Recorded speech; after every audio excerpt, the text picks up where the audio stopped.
impact on young men and some of the proposed preventative measures. So I'm going to request Dr. N. Tshwane. She will tell us what the N stands for. From Tshwane University of Technology. I don't know if she's working at Tshwane University of Technology because it's the university of her forefathers or what.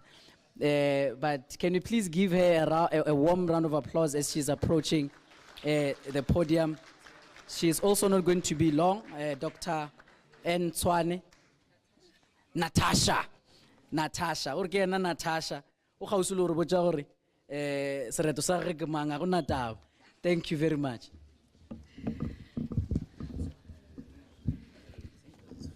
Yeah, this will work.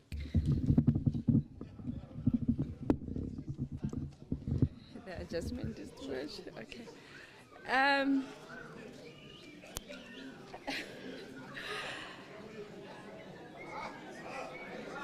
Are they questioning you or me? Guys, you see these harmful things that we are doing? Thank you very much. Doctor, she's a doctor, guys. Please. You may proceed. Thank you.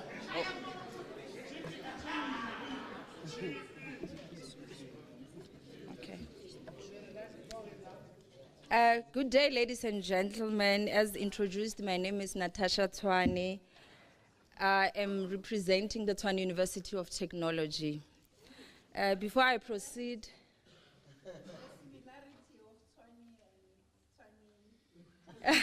no, I'm not. My surname is not Tshwane, it's Tshwane. Yes. Okay. Before I proceed, let me start also by saying all protocol observe.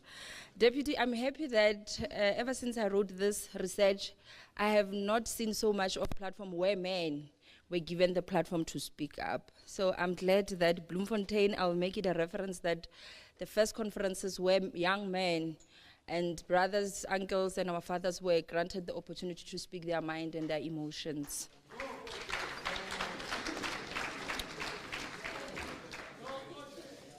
So I embarked on a research titled Exploration of the Gaps in the Enactment and Implementation of the Domestic Violence Act in South Africa, Without the Right of Men.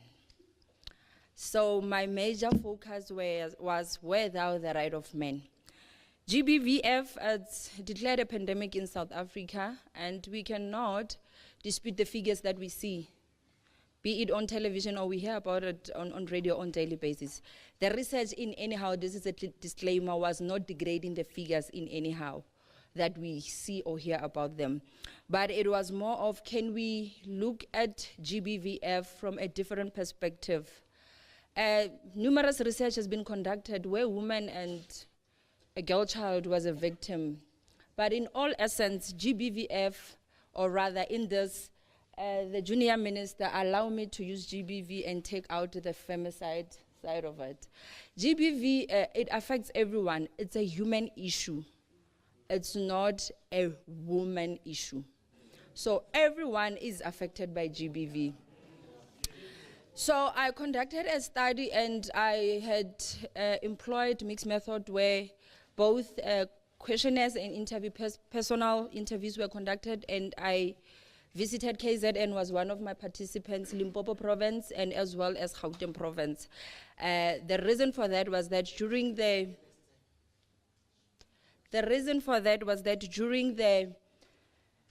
idea as it popped in my mind, I Googled for provinces that had shelters for men.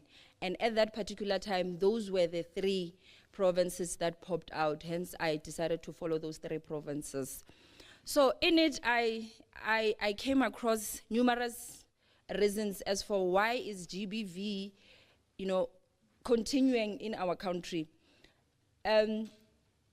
GBV, as declared as a pandemic, numerous researches has been conducted, but yet it's still continuing. The reason remains why. Now, in my research, I came to realize that Perhaps using a different perspective might actually yield better results. Eradicating, I wouldn't use it because it will take a lot of time and a lot of years and a lot of resources to eradicate it completely. But reducing it, the suggested or recommendations that I've made could actually assist. And one of the things that I came to realize was that the society, the mindset of society, it has already allowed me to express myself ka Setswana. Re tsere our brothers ra ba beya sefapanong and we name them perpetrators, and ra tseya basadi ra ba dira di victim, ra re these are the victims.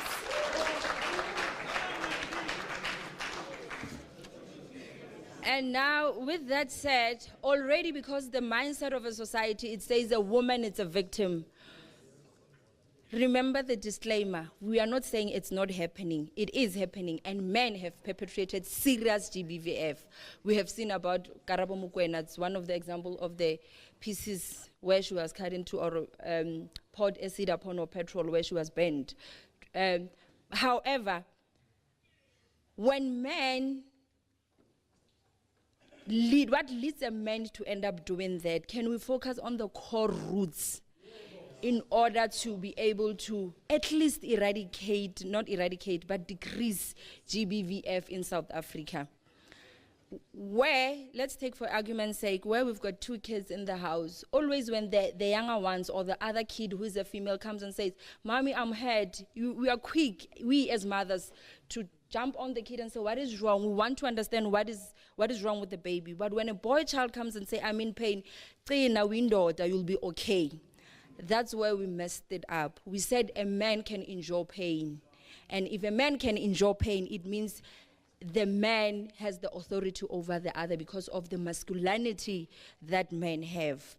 So now in my research, I've also come to realize that not all of them, I cannot marginalize. I'm trying to move away from marginalizing, but I'll try to say majority of women who have reported such cases, especially where it's domestic violence, who are the instigators of that? We are loud, most of women, and as loud as we are, we tend to poke our partners. And when we poke our partners, they retaliate. And when they retaliate, the society and the country at large respond to the physical bruises that the country or the society or the constitution sees. But let's look behind the 4 corners.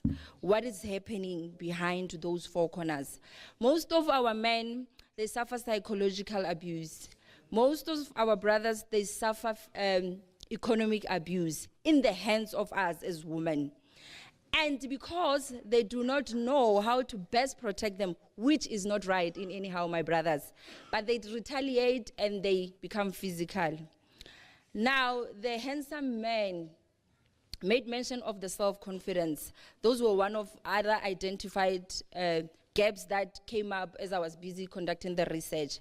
Because as we are being raised in our families, how often do you tell your boy child that I love you and you are handsome? How often as a mother do you go to your boy child and say, it's okay to cry. You are not gonna, you are a human being, you've got emotions, and let them out. Let's know and understand how you're feeling. Instead of us trying to cover everything up and say, that proverb, it's one of the contributing factors where we are today, because men will definitely explode. And as soon as they explode, the country stands up looking at the bruises and not looking at the core roots of what caused the retaliation. So that is basically where my research was looking into. Now, to continue with just a brief of everything, I want to share something with you, my brothers, so that you understand deeply where the punishment came from. I've searched for this verse for so long, and a colleague assisted me. When you go to Genesis chapter 39 from verse 7 to 20, Joseph was punished, or rather imprisoned, for a rape he did not commit. So it was there. Muhlang ola wa mandulo. It was there. It does not start with the century that we are currently living at. So what am I saying in a nutshell? I'm saying yes, we've got GBVF in South Africa, and yes, our sisters are the victim of GBV. However, with a caps lock, the GBV affects everyone. It's not a woman issue. Our brothers are also suffering GBV in the hands of our sisters. So the only way we can try and minimize or reduce the statistics that we are seeing, or the reports that we're hearing about, either be on radio or on television, is to understand and is to create platform like this to say, brothers, come forward and tell us how you see, how you feel, or rather, your abuse that you've enjoyed in your relationship might be in a relationship, intimate relationship, or it might be at home as well. Because how the words that we utter to our boy child, "Ustlele like papagago," it's, you are damaging the child. And definitely, Butlela that you are referring to, he's a fool like the father. He'll definitely, manchu aya rielo, something like that, I'm not sure. So the boy will start behaving exactly like you are saying to him. So again, as mothers, the words that we utter to our boy child, they do contribute to what we are seeing in society today. We are raising boys that are broken. We are raising brothers that are full of anger, and at any given time, they will explode. And the country as a whole suffers the consequences of one person exploding. So with that said, I would like to emphasize on the fact that you might find yourself being wrongfully accused. Like during the course of the field work, I was working with the Limpopo police station. They had made mention that, you know, within SAPS, we are trying the best that we can to try and deal with the victims as equally as we can, because they had indicated that they do get male victims of domestic violence within their vicinity of Limpopo province, of rather the Polokwane, because it's the city. However, the challenge that they mentioned was that if I were to walk into a scene and a male and a female are fighting, I can remove the female and place her at a shelter. But if I remove a man, where would I place him? So we do not have enough shelters in South Africa for male victims. That is another challenge that was identified by the study. As we are standing today, we do not have figures of domestic violence perpetuated against males. Why? So perhaps SAPS will be in a right position to respond to that question. And I'm definitely sure it will be that they are underreporting, men are underreporting. Why are men underreporting? The treatment that they receive as they report such cases, it's what is the cause of the problem. If a woman comes crying, I'm telling you, 10 vents will be out to go and arrest that gentleman. But if a man was to walk in and say, I'm going through a most, my husband or my boyfriend or a male has clapped me, a woman has clapped me, they'll sit him down and say, but what went wrong? Are you saying that woman, because of masculinity again, are you saying that woman overpowered you? So why can't the same treatment towards the victims of domestic violence be treated equally? When you're talking about, let's practice the gender equality, let it not apply in certain spheres and not in certain spheres. So with my research, I think I was able to identify a lot of gaps and preventative measures. This was one of the ones that I've mentioned, that if we can create a safe space like this, men to say, come up and speak without, we will never judge you and we understand where you're coming from. How do we then best assist you as a male so that if you encounter such a violence, what is the next door that you can knock at? A practical example, Will Smith broke down nationally and the whole global laughed at him to say he's crying because he was cheated. That mindset of a community is the very same mindset that we are having in South Africa. When a man cries out for help, we laugh and say he's less of a man. That is where the problem is. That is a major contributing factor. The fact that we've laughed at him, we have watered the existing anger in him. Now when he gets home, we are going to see something on our television, and it's going to be brutal. It's not going to be a light killing. It is always brutal. But because we ignored it from the beginning, our boy child or our males, they are going through a lot, and that is a fact. Most of our males are broken, And that is a fact. And because they are broken, when they come to the law enforcement for assistance, they receive what they were not expecting in return. They take the law into their own hands. With that said, our gentlemen, it's not how it's supposed to be. You do not have to take the law into your own hands. However, standing where I'm standing, I understand where you're coming from. I understand what leads you to that, where you end up taking the law into your own hands. Sometimes the truth doesn't have to be sweet, guys. When we are blunt about things and objectives, they call us insensitive. I'm not being insensitive. Let me not imagine. I'm not being insensitive. But I'm saying to solve this GBVF holistically, so let's call a spade a spade. Let's call a spade a spade. That is the beginning of everything. Let a male victim walk in and say, I've been abused by my wife. There's different types of abuse, psychologically, physically. And just because it can never be proven with bruises, it doesn't mean it's not happening. Let's start there and acknowledge their pain. And once we have acknowledged their pain, Deputy Minister, I think that will be a start of us crawling towards reducing it. That is my belief, that if we can acknowledge their pain, if we can create safe space like we have created like today, to say speak out without any fear of not being listened to, being judged, being regarded as less of a man, then I think it will lead the country somewhere. That is my own perception and the research, the findings that I've received from all the participants that were part of my research.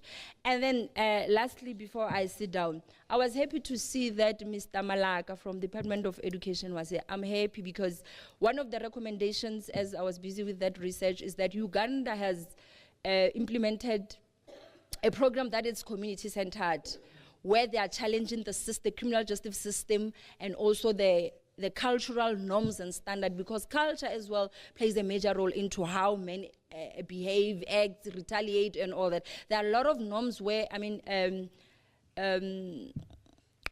what do you call it? There are a lot of idioms where they will tell you that in Sepedi, if a man does this, it does not qualify to be called a man enough. In also other languages, it's not only in Sepedi only. So if our educational system could include GBVF in their curriculum, perhaps that could also help to teach our to teach our young ones from an early grade that GBV is a human issue, not a woman issue. So if you encounter it as a boy, speak up and you'll receive the same treatment. If you encounter it as a small boy, speak out and you will receive a shelter where you can be placed, as compared to a woman who also receives a shelter where she can be placed. I think that is what some of the recommendations that I've also suggested in that research. So in a nutshell, Deputy, can we start to be honest and call a spade a spade? Our women are depending too much on our brothers. Our women are using our brothers. And once you've utilized a man's money and you later on say you are no longer my type, it's not going to end well. It's not going to end well.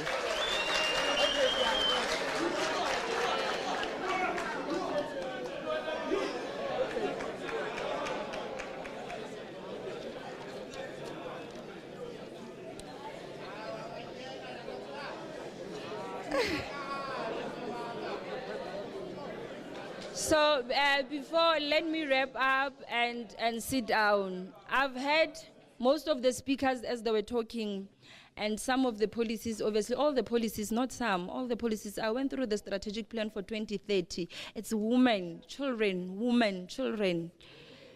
Where is the man in the picture? Can they be inclusive? Can it be inclusive of our brothers? And lastly, the deputy, as she was speaking, she said it is not our responsibility as women to stop GBV. It is a man's responsibility. Men are expected to protect, but who protects a man? Because when they come to the law enforcement officials for protection, they are being let down.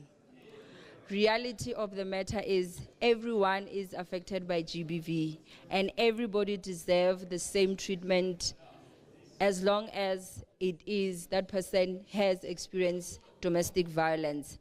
So can we also see more of shelters where men can be placed in case they encounter this type of domestic violence? And can we also see more platforms like this created for men to speak up? There's a group in Limpopo, Matalanis group, on the 21st of March. They took a walk from Limpopo, a 10-day walk from Limpopo province going to Union Building. And their motto was, men matters too. My brothers, you matter. You matter. And your emotions are as important as my emotions. With that said, Junior Minister, I think I've said, so thank you very much.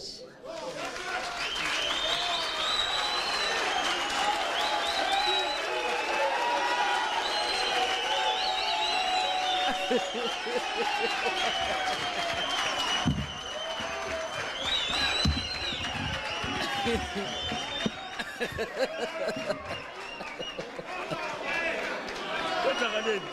What's happening? No, they're very happy with the approach of the research. So that What's the general?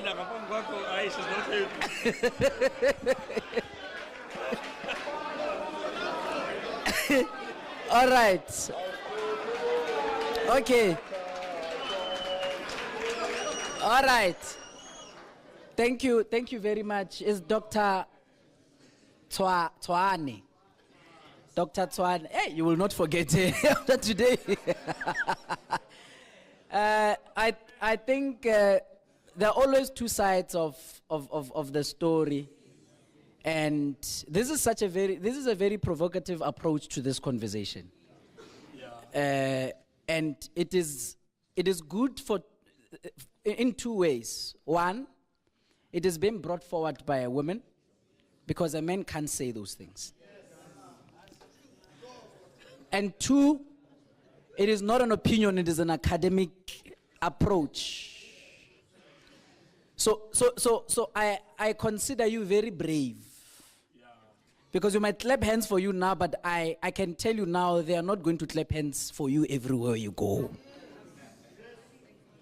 Yes, so I don't think you're going to receive that glory everywhere you go with that perspective, but it's a perspective that needs to be researched and explored. One day, I was sleeping at home, I heard someone screaming outside my home in Luwachom. When I went out and stood by the gate, all the neighbors, they were in their morning gowns and they're standing by the gate looking. When I look further down, there's this gentleman is carrying this girlfriend's bag. He's walking ahead of her. She is crying loudly, following this man. Then I walk into the house, and then something says, but you can't say when you're working on the GBV or on the national structure, all of those things, but you're doing nothing about that. I'm like, Ish, what am I going to do? I take my car keys, I will reverse the car, I drive down the road, I find this lady at Lina Heyad, I ask, those people that were pulling each other here, where did they go? She's like, I don't know. They went into that. There was a hostel in our street. When I just like, God, be with me. I don't know what's going to happen to me, but I need to go in there. I went in there. You know when you enter a yard and people are fighting in one room, you can always hear them. They're not saying any words, but you can see there's wrestling here. I knocked. No one answered. I opened the door. I went in.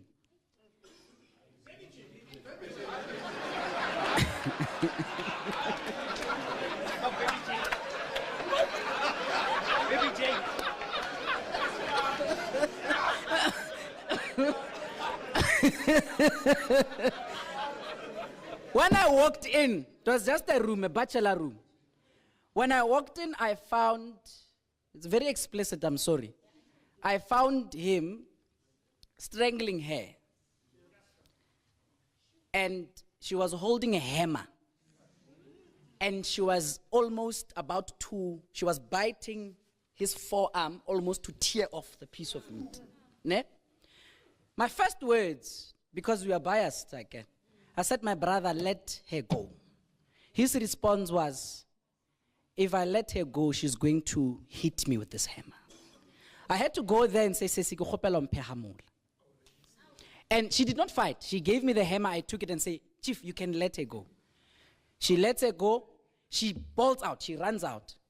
I'm like, "My man, you and I, when the police come here, know that whose side they're going to take. You can't afford to be in that situation." He said, "What I was supposed to do?" "No, but you're not supposed to have done that." "Are, you know what? This person came here 5 a.m. He started throwing bricks at my room. Look at the windows. They're all broken. He started throwing bricks. I was sleeping." I'm like, "What happened?" "No, we fought somewhere last night, but he just came here early in the morning." I'm like, "You know what you must do, my chief? Go to the police station about this issue. Go to the police station because you also were violated, and I can see.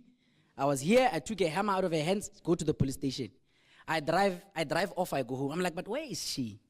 I drive down the road and I find her. Kiri says, "Can I drive you to wherever you need to go?" "Where do you want to go?" She said, "I want to go to the police station." Kiri, "It's fine. Let me drive you to the police station. But I told your partner that he must also come to the police station. So, if he's honest, he will come to the police station." I'm like, "What happened?" And then she explains. She opens a file. She says, "You know, I have a protection order against him. Here, look at it." I'm like, "Oh, so you have a protection order against him and you went to his house to provoke him?" And she didn't understand it. And yes, indeed, she showed me the protection order against him. And I'm like, "So what happened?" "No, I went there. I wanted to break the windows. I took his phone. That's why he chased me to take my bag." So he was going back to his house to go check for the phone that I took. Because blah, and then she says all of those things. Indeed, as I was at the police station, the gentleman walks. "Kere, my man, I told you that I'm going home. I met your partner. I brought her here. She's inside." I saw the look on his face and he's like, "So they're not going to arrest me?" I'm like, "I don't know. I'm not a police official. Mara, you have a side of the story. Go inside. What I know is I walked in. You were strangling her. She was biting you. I took a hammer out of her hands. That's the story that I saw. So go, if she's opening a case against you, open a case against her. Go." And he went in. Afterwards, I saw them coming out. They were put in a van. They were going to this man's house to take everything that this lady. I think it was resolved. I don't know. I just drove home. I'm like, if it's sorted. But before I went there, I called some of my colleagues at the station to say, "I'm coming with the victim. Whoever is dealing with GBV issues, can they please receive us?" and all of those things. So these are some of the things that they are reality. It's not black and white on the ground. So I'm sorry for this story, but these are some of the things that are happening. We're being provoked, and the advice is step away. If you need to go and jog and take out this negative energy that might have built up. Step away and go, because if this person is in front of you, your whole life can go just like that. Now we're going to the. Hey, people said, "Baby Jake, I am the minister, comrades." Director Mgadi, I'm calling upon you to come and provide an overview of the SAPS GBV and Sexual Offences Action Plan. Kindly put up the presentation because the presentation is on here. Can we kindly give a warm round of applause, please?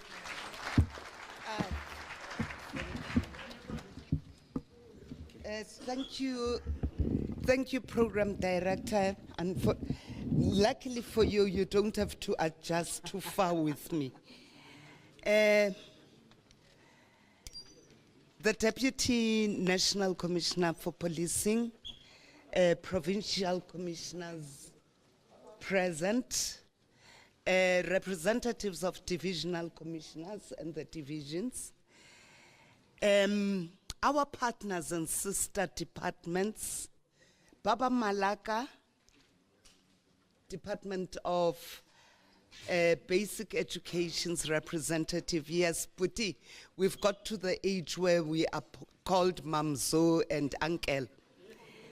And Mr. Nsibande. Yeah, we've gone great doing this. Mr. Nsibande from the Department of Social Development, our social partners, the National Youth Crime Prevention Steering Committee, the various bodies that are made up of young people and invested in addressing all these complicated, very complex, mind-boggling issues on gender-based violence. CPF representatives, ladies and gentlemen and colleagues, good afternoon.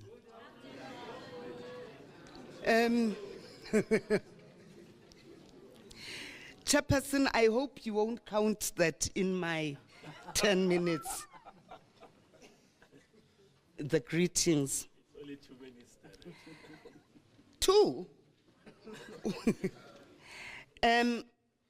Colleagues, I think everybody has been raising the very complex, mind-boggling situation. Now you can imagine, as a police officer, you come into an accusation, counter-accusation issue.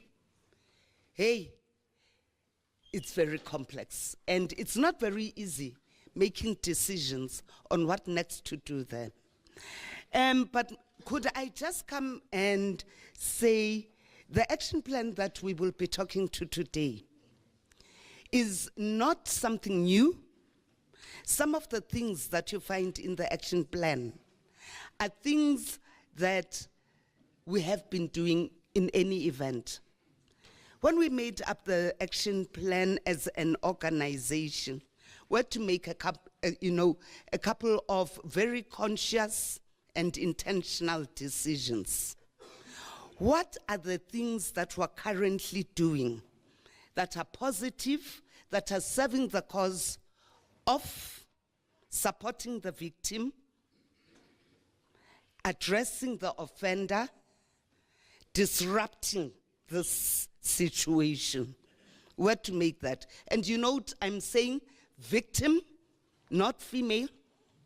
Offender, not male. So at every given point, we have to consciously be thinking as well of that professional categorization of persons. We're still going to talk a little more about how we actually get there. Then we also had to introspect and say, okay, what are the kind of things or practices in the organization that are actually not assisting our goal and purpose, which is just basically providing an excellent service to victims, being involved in the preventative actions, and ensuring that we constantly improve our own response. So whatever is bad, change it. Right. Then we said, okay, where are the gaps? What sort of things are not already being provided for? Okay, we were aware, okay, there's new legislation coming up on domestic violence, which definitely impacts on gender-based violence, because it goes into all the power and control issues that go into the violence that goes in there. Okay. So where are the gaps? Where there are gaps, can't we be more innovative and create something that fills that space and makes sure that we get to where we need to be going to? Having said that, the action plan itself didn't come by overnight. It started with what we call Ayihlome Against Gender-Based Violence Indaba, that was held even though it was held in Tshwane, it was a nationwide seminar. Now, we must say that was really a sight to behold. For about 5 days, you had a bishop and the moral regeneration colleagues seated next to the sex workers lobby group, SWAT, there. seated next to traditional leaders. Guys, I must tell you that that was quite interesting. It was different, but it also began and it started off a conversation, a dialogue, if we can call it that, where we had to deeply introspect and say to ourselves, okay, what is it that we want to see improve? What do we need to get rid of, disband, and at the end of the day, how can we get the best service? We know we're forever excelling, even if I say so myself. But we strive, we're not perfect, we strive to be as professional as we possibly can be, and the best we can be to the people that we serve, who, by the way, are the residents of South Africa, not the citizens of South Africa. There's just that difference. Meaning, in other words, a foreign national in South Africa legally gets the same service that we would provide to anybody else. Okay. We then developed what we called a GBV National Strategic Plan, which was more outward looking towards how do we partner up with other departments who can then deal with the issues that they are supposed to be dealing with. So human settlements deals with the housing issues. Together with DPW, they work out the shelter issues and. Social development, as you heard Mr. Nsibande, would be able to then deal with the issues of the counseling before an issue escalates to something else. At least it gets arrested and dealt with, and you sort of calm down the situation. And then there's the criminal justice system in that regard. And then as this was going on, then comes the pandemic. We're now in around 2020, beginnings of 2020. The pandemic called COVID, and then an acknowledgement of this social malady that we have, that we now call gender-based violence. Okay. And I quite understand why we're not, Dr. Tswane said, let's for a moment not include femicide. And then Minister said, let's include femicide. I understand how that comes both ways. Femicide is a form of gender-based violence. Okay? A directed killing of women because they are women. But, which you will find, the serial killers, your serial rapists. How many serial killers do you know of that targeted just male victims? So, hence the issue of femicide. You'll understand it also of somebody who goes and says, I hate all women. They are responsible for my problems, and so therefore I'll pop them off one by one. So, okay, I can understand femicide. Why Minister then says, can we just make sure that we also put that handle of saying femicide? Because of the directed awareness to the worst that can happen to you is you get killed. Yeah. So it is very serious. So either way, guys, let it be part of the conversation, but maybe does it matter? At the end of the day, people are murdered, and we don't want that. Then we had the development of the National Strategic Plan on gender-based violence that is coordinated by the Department of Women, Youth, People with Disabilities. When we participated as SAPS in the development of that national strategic plan. And when we formulated our own action plan, we decided, you know what, how do you eat an elephant in bites and pieces that make sense to you?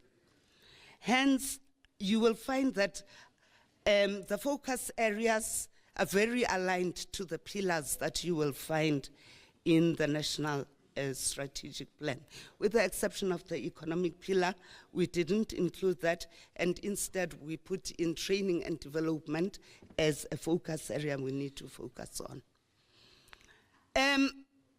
Just to say, our action plan has these 6 focus areas. There's the regulatory framework that says, what am I supposed to do? We enforce law. We try and keep law and order. We are then saying, in our national instructions or policy directives, if you like, what are the sort of things that we should be doing as the SAPS that then that we are obligated to do? Hence, that focus area, we're enhancing them.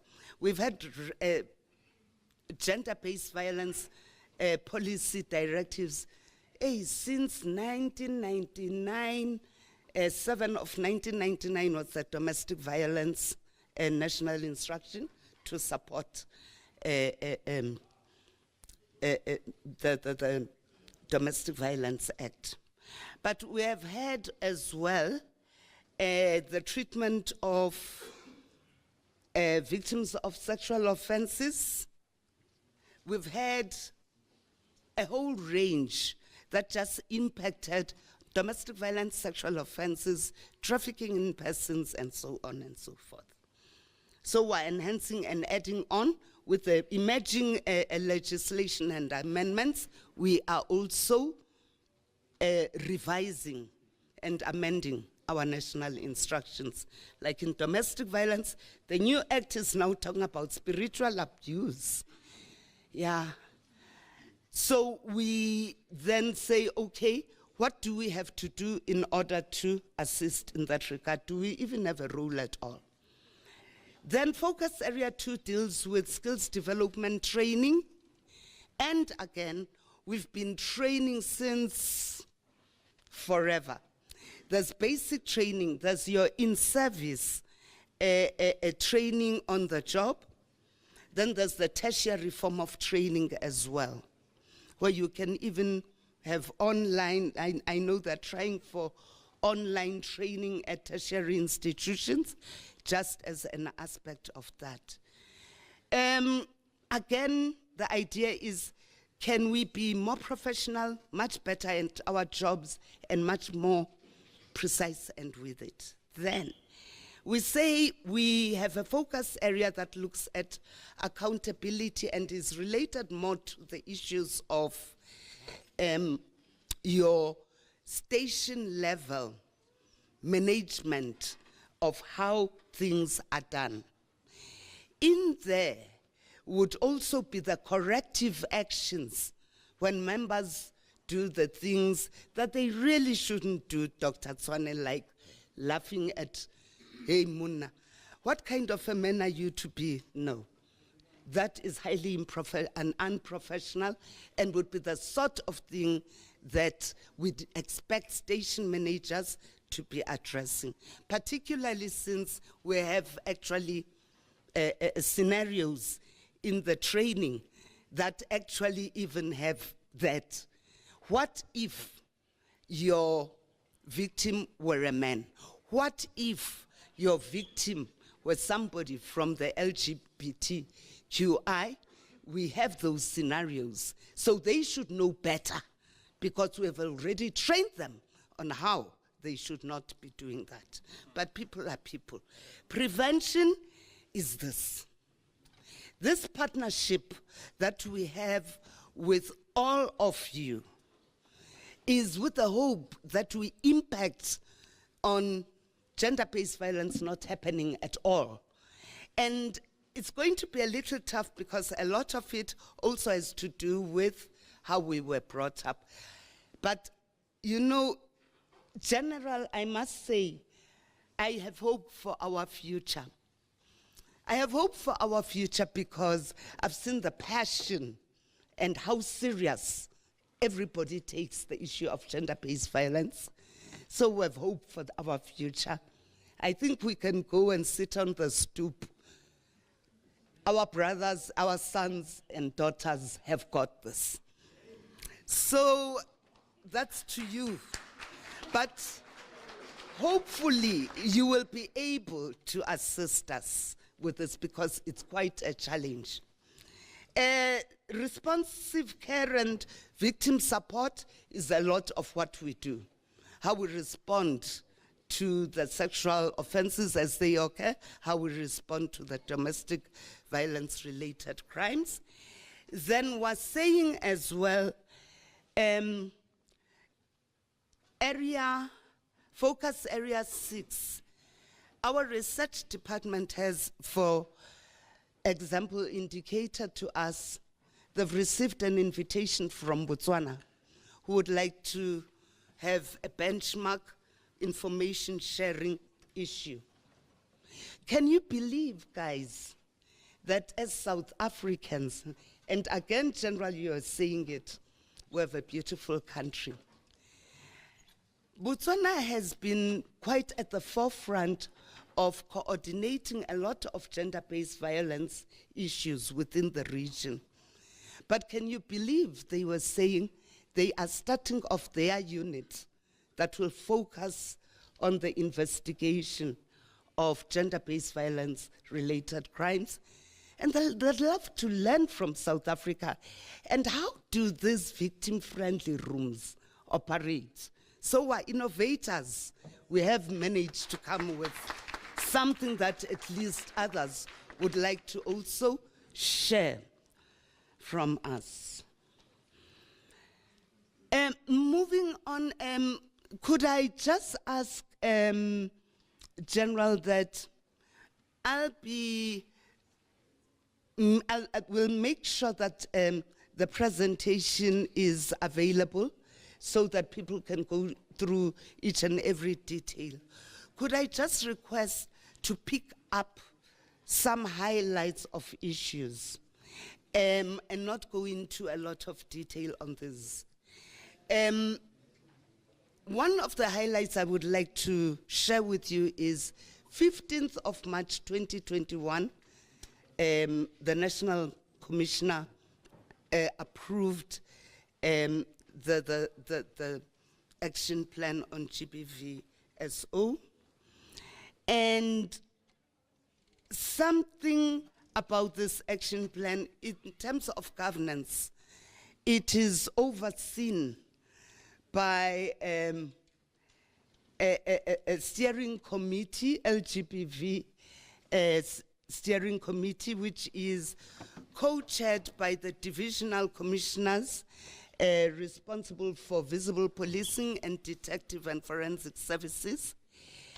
And that steering committee is also made up of the commissioners, the provincial commissioners. And we also have some components like in supply chain management, because they would be able to deal with the facility arrangements, like victim-friendly rooms, CFO, and other members, senior members of the divisions. And it would then meet and oversee this, and it support operational task team up with certain norms and values, with certain sexist attitudes, with certain beliefs, is not anybody's fault, actually, because it is something you are all coming from families from, and I think we've had what was said earlier on parenting.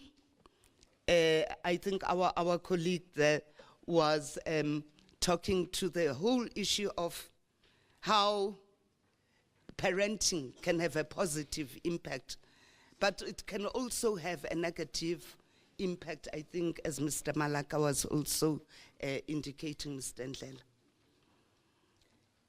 Then we have peers with their peer pressure and certain beliefs. Do you let a woman do that to you? Do you let a man do that to you? All those issues come up, and with all our experiences, together with how it is reinforced in our schools, how it is reinforced, Mr. Mdau, by the belief systems that we go through. Traditional authorities would be part of this. And remembering that all this impacts to make and shape us to be the people that we are, making us professional entities who are able to provide proper services means something else. Training intervention has to go about. That's what the outer circle you will see there would be in relation to. Oh, Puti, could I just say that, can I come to, I won't go into the standards, you can read it for yourselves, what also manages our ethical conduct. Please read it for yourselves. Complaints mechanisms, we do prefer it if you let the local manager address your issues first before going to some external entity. Why? Because that's where you get immediate redress. You get immediate redress from your local station commanders. And this is where, again, we are saying we would really appreciate it also if everybody could pull together and understand that when I'm complaining about Wimpy's service on Pretoria Street, I don't call Cape Town head office to complain about what Wimpy is doing or go to the local radio station. I go and say, I want the floor manager now to explain to me why they can't provide me with a burger that is ABC. So it's using the same principle as well. You need immediate remedial actions, and if the station is not able to address your issues, you can always escalate the issue to the district office or utilize those contact details of the inspectorate that you see them. Noteworthy innovations were exploring opportunities. Was saying at DNC, you mentioned issues of taverns. We have started on the taverns projects. It was conducted in Northwest, it was conducted in Eastern Cape, and by the end of the year, we will have finalized with all other tavern projects around the country. We are saying we already have a traditional policing program which provides an opportunity again for sensitization for those who may use harmful ways of translating their traditions, which then impact on the way that people behave.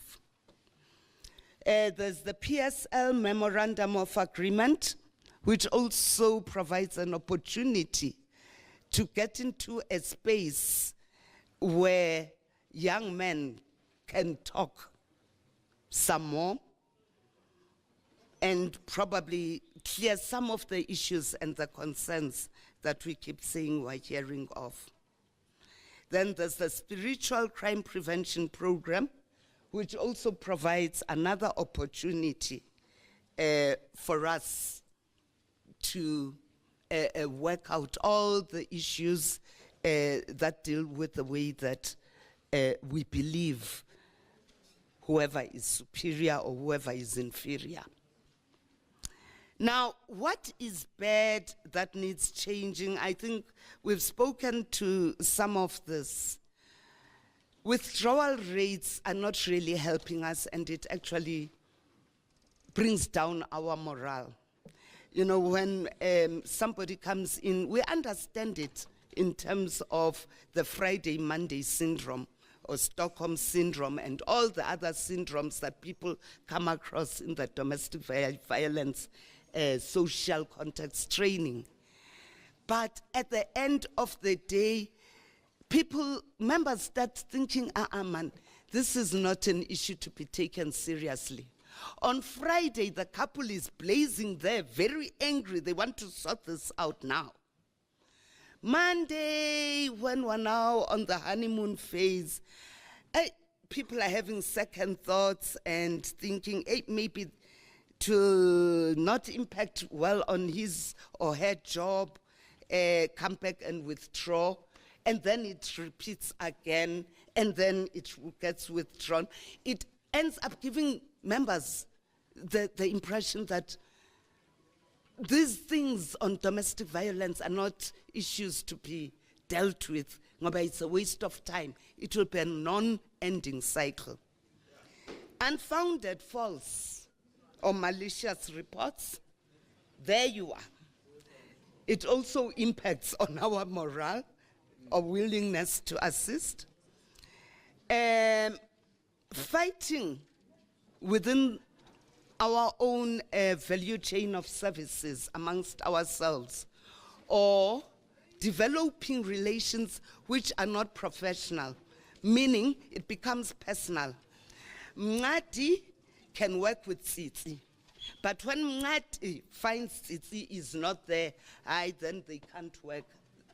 Those sort of practices are not good. Under-reporting for us is also a problem, because how do we get the issue over into court? And in terms of possible innovations, this is the last thing. Could I start with the big sister, big brother? Big sister, big brother mentorship projects. That may be for your consideration. Positive role models for children who are at risk. Creating measurable action plans for civil society. You know, it's nicer to measure government and hold government accountable. But isn't it about time civil society also became accountable? And they also provided reports on how they are impacting on reducing prevention. Thank you, siyathokoza ra leboga Nzakenza.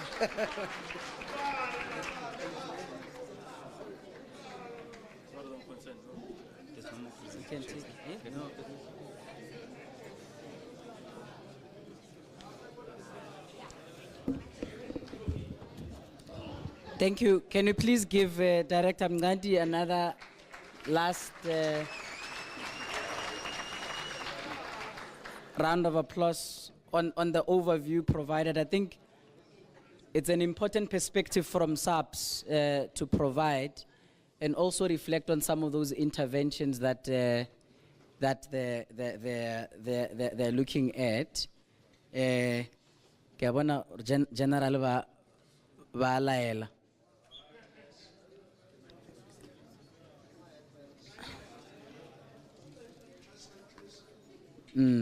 I see colleagues can please stand as the general is is departing the room.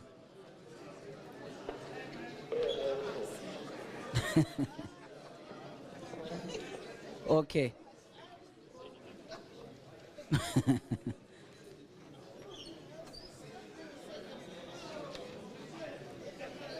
Thank you. All right. Thank you.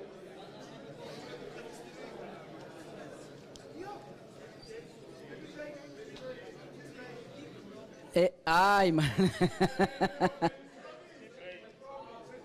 Wait, can I kindly have the chairperson? Ushers, please give me direction on tea break. I promised that tea break is going to be at 3. Please, it's 3 o'clock now. Ne? What time is it? It's 23 past 3.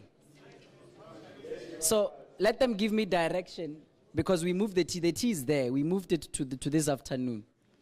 And maybe let me request,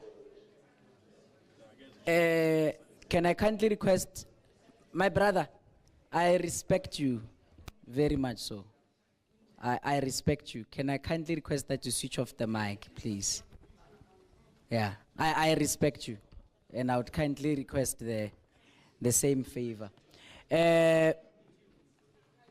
So can I kindly request, they're going to check the issue of tea. Can I kindly request the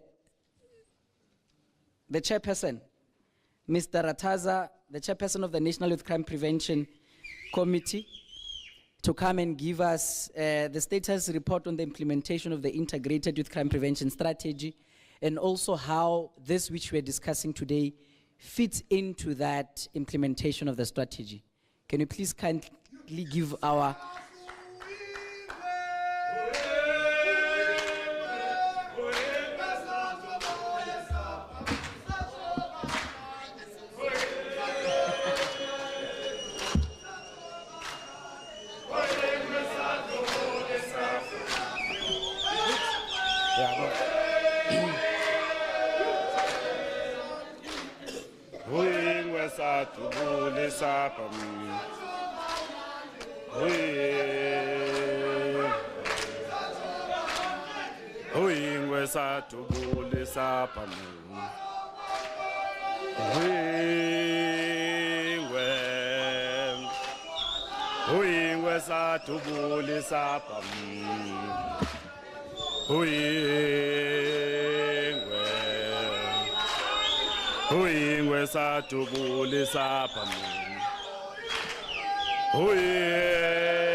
Thank you very much.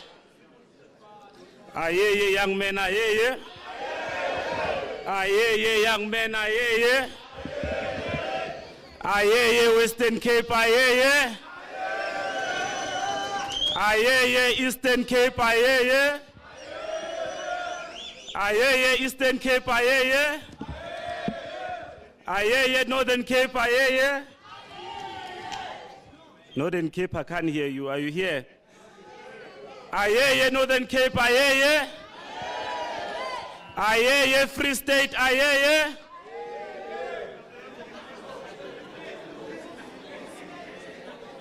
Aye, KZN, aye. Aye, KZN, aye. Aye, Gauteng, aye. There's no Gauteng. Aye, Mpumalanga, aye. Aye, Mpumalanga, aye.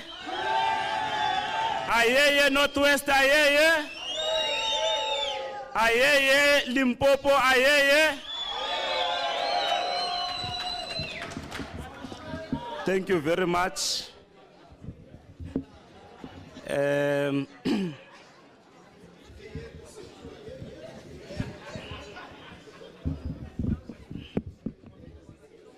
No, thank you very much,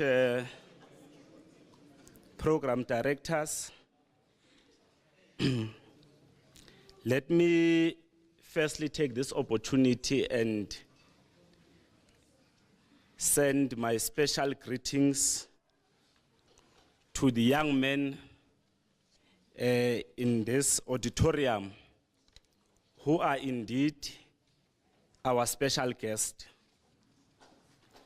Let me also take the opportunity to greet the DNC in her absentia. We have noted her apology and take the opportunity to greet all the provincial commissioners that are present. Special greetings also to the component head of the Social Crime Prevention, General Matonzi, the national leadership of the Youth Crime Prevention Committee, the leadership of the internal youth that is present,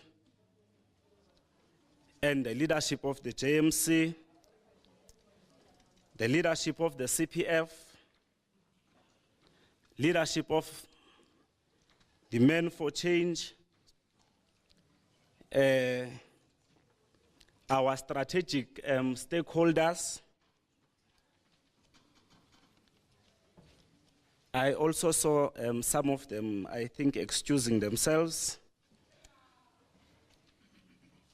And I must say that all protocol observed. As correctly introduced by our very charismatic, energetic program director, my name is Siphosilas Khathaza. I am still the national chairperson of the Youth Crime Prevention Committee for the next 4 years. You would have also noted that it is in this month that we were elected. So we are also celebrating a year in office.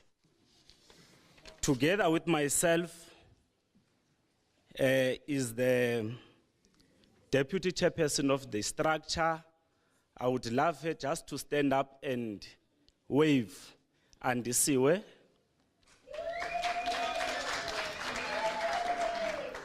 So on the question of the participation to this program, she told me, what chairperson, ayizukwenzeka lento. Umsebenzi yagadwa. So singomama sizogada lo msebenzi. So we really had no choice. And this way is from the province of the Northern Cape. We also have the National Deputy Secretary Kabelo.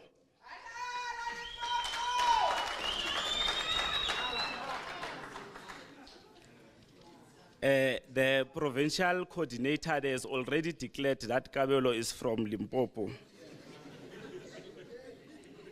And amongst us, we've got the PRO Tumelo, all the way from Northwest, our pastor.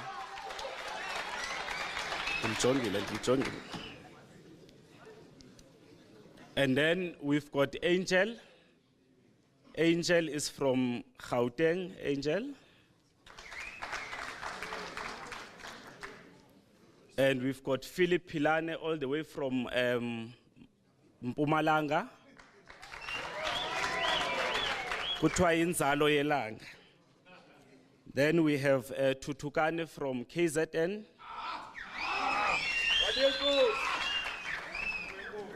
And lastly, we've got Lebogang from the hosting province.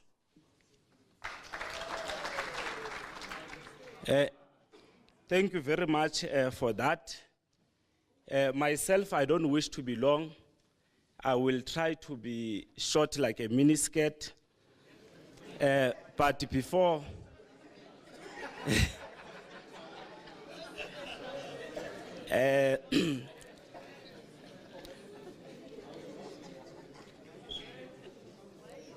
I thought that as brief as I'm going to be, but it is important that we also note that we gather here today during a month that is called the Youth Month. And it would be a serious disservice to the young people that are here if we don't touch on it. And thank you very much, Program Director, for touching on it. In this year marks the 47th anniversary celebration of the Soweto student uprising that quickly spread the country, which profoundly changed the socio-political landscape of our country. Now, those who are familiar with history would understand that that student uprising was as a result of the then policies of the apartheid government, the introduction of Bantu Education Act in 1953, to be precise. I am raising this, particularly speaking on the Youth Month. And what I'm trying to gather is that young people have always played a meaningful role in shaping the future of this country. Now, if you would go back and look into the history,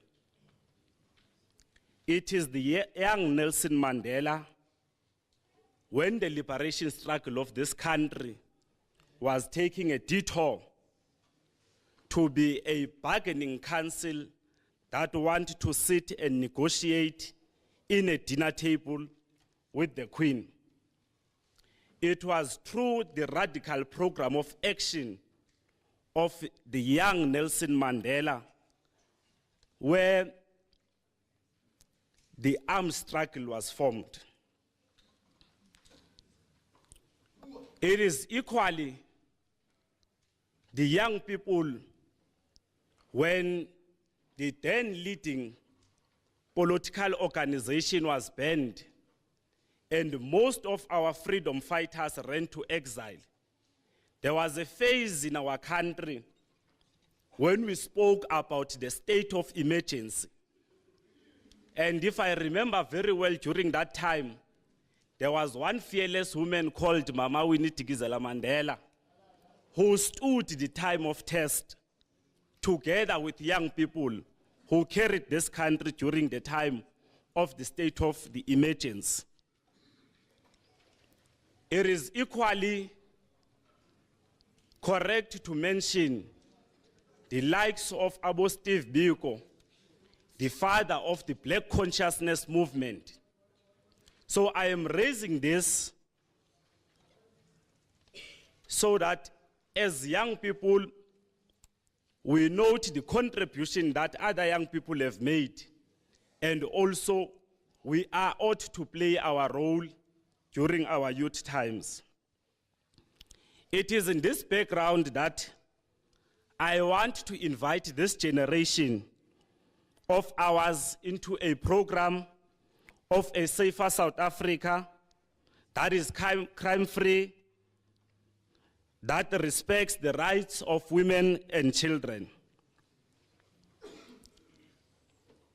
It is unacceptable, young people, that if you look at, and I think two of our speakers touched on the issue of the recently released crime stats.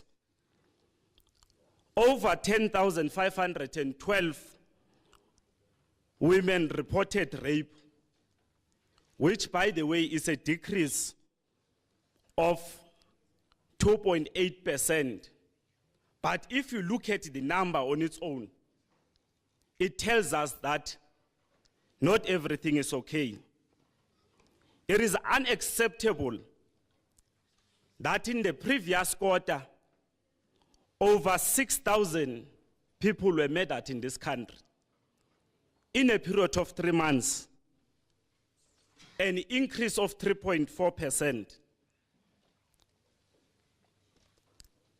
And I am saying today, And this is what we want to lobby also to government. Many of the speakers refer to GBVF as a pandemic. We had a pandemic of the coronavirus, where a state of disaster was declared, where resources were put in place to fight that particular pandemic. We want to also, as these young people, call unto government, if we are serious, a state of disaster needs to be declared on crime in this country.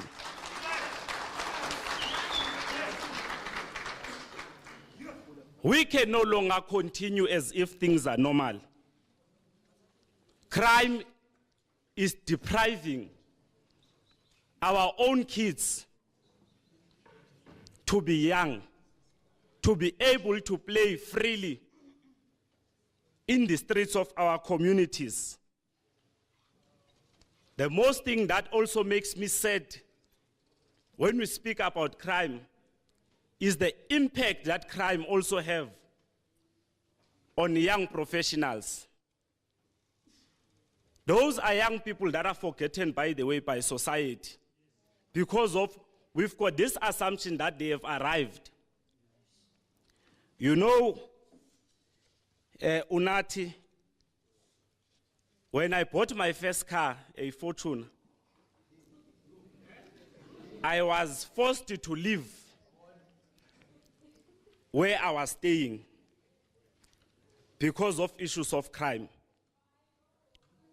Now I have to go and rent somewhere where I cannot afford because of issues that speaks to safety.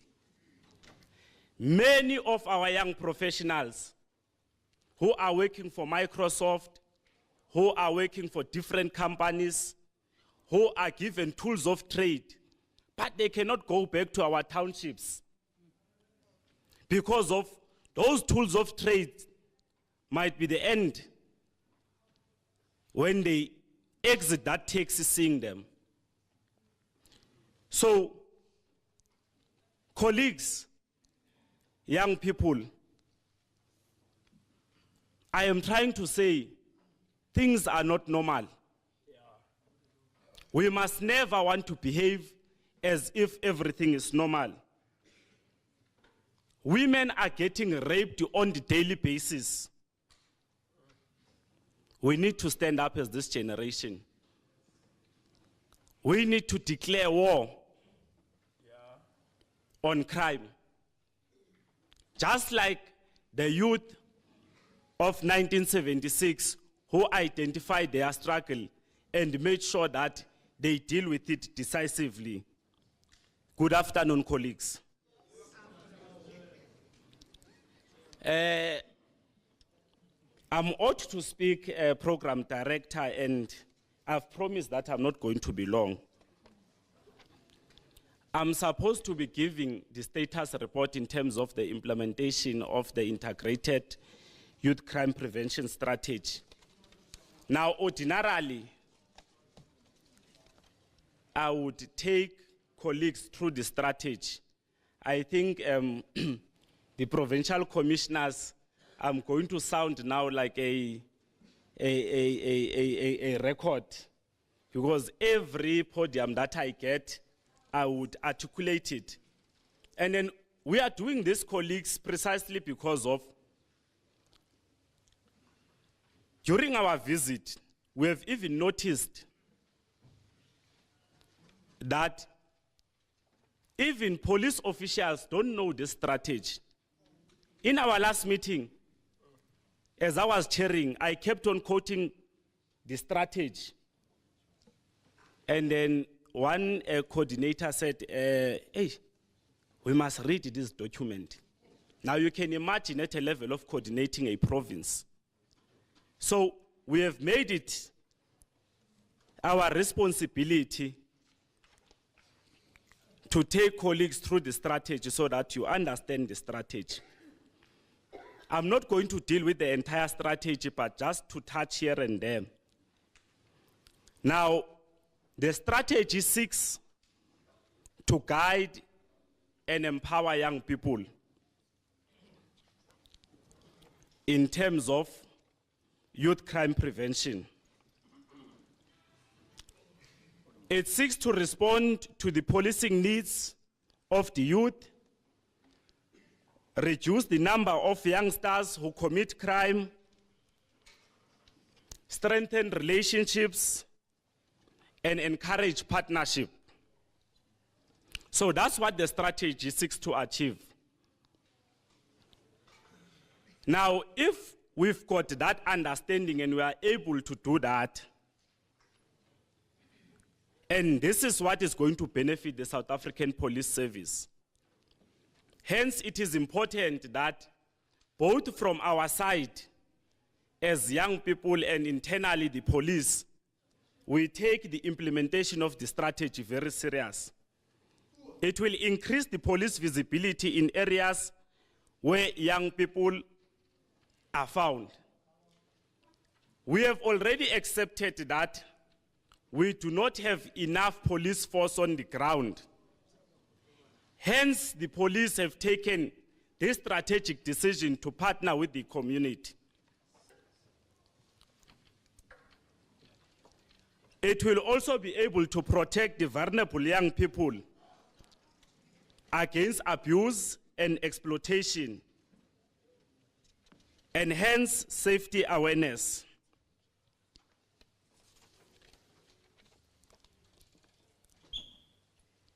Now, the strategy also speaks about the youth crime prevention programs that needs to be mainstreamed. Now, the challenge that we have when we speak about youth crime prevention programs, you found one component doing something there. You found another component doing something there. And I would always say that if we are able to join all those efforts, we can have serious impact in terms of dealing with crime in the society. Hence, we want to encourage serious coordination.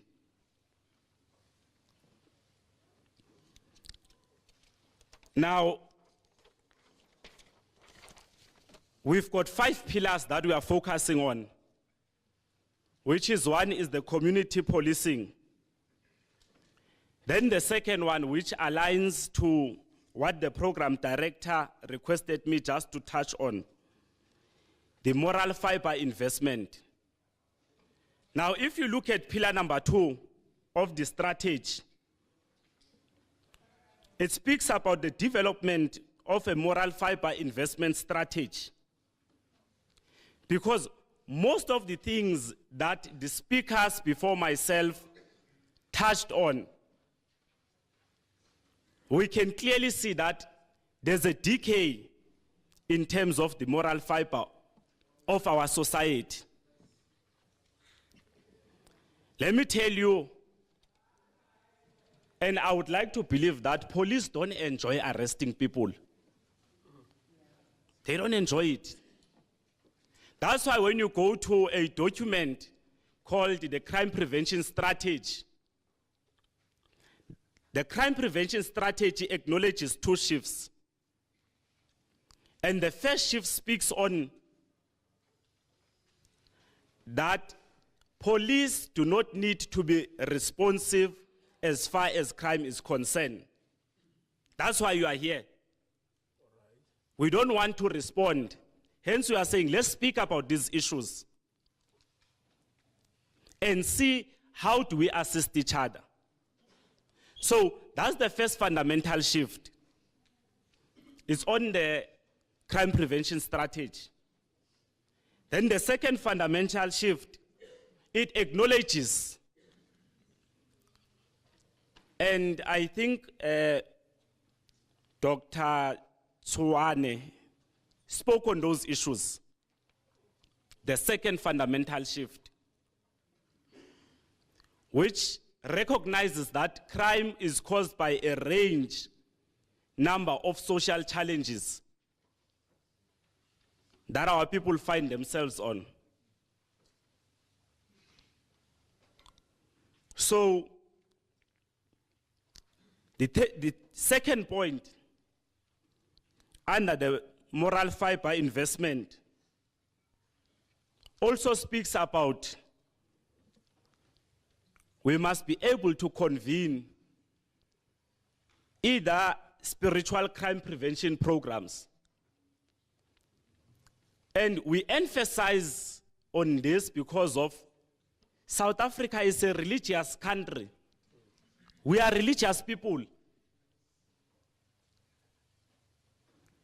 And if you look at the behavior, some of these crimes, how they are committed, if you are a Christian, you would even swear that the devil was the one operating himself in those crime scenes.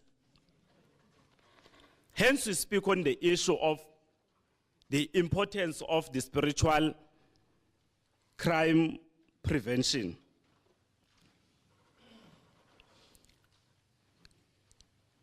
The third component would speak on the youth empowerment. The doc also referred to it. Sometimes issues of unemployment can be the causing factors of izinto don't go well in relationships.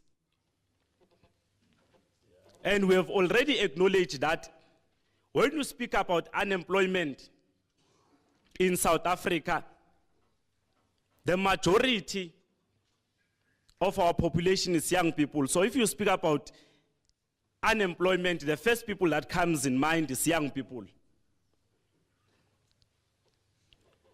So issues that relate to youth empowerment then becomes very critical.